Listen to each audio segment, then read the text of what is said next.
Here's maybe a good time for me to share what Norm Finkelstein said. He's like, Okay.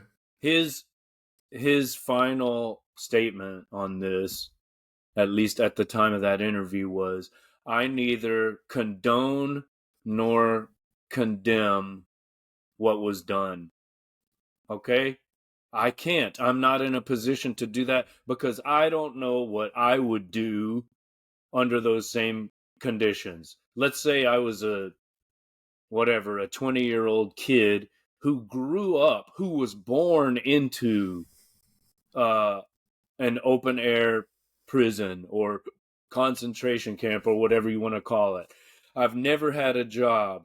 I've been harassed all my life. I've lived every day of my life with the threat of power being cut off, not having water or only having salt water to bathe in for 3 hours a day, uh, dealing with food scarcity. That's my whole life. And I have the opportunity to break free. Well, I don't know what I would do.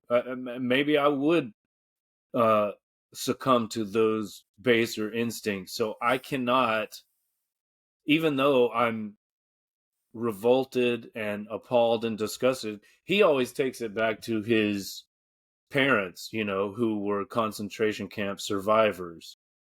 Uh, what's he going to tell them? Hey, it's okay for you to break out of the concentration camp, but be nice to the prison camp guards. Don't unnecessarily harm anyone.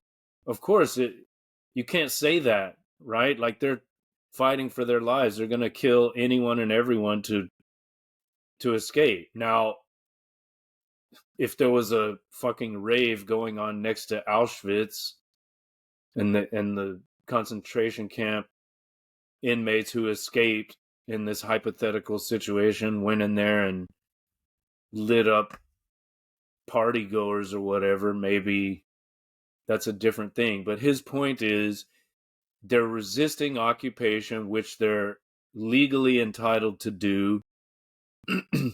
That is the important question. That's the context all of this is happening in.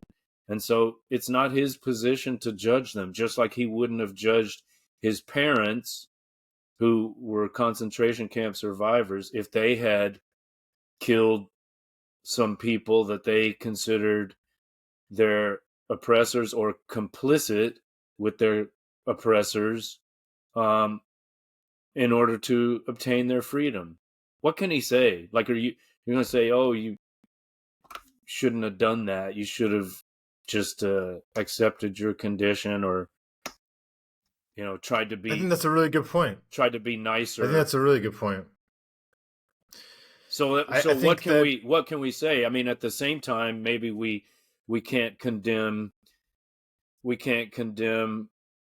Israelis who are motivated by a desire for revenge too, but we can step back and say, look, whatever your feelings right now, like personally and emotionally, you have to consider the context, you have to consider the history, you have to consider international law, you have to consider the power imbalance, you have to consider the fact that you're the motherfuckers who go around saying you're the most moral army in the world and all of that, right? So you're the one holding yourself to a higher standard. So which is it? You're the most humane and moral, army and people in the world? Or is your line that, okay, they're animals, so we have to become animals too, and we're going to flatten Gaza, we're going to turn it into a parking lot?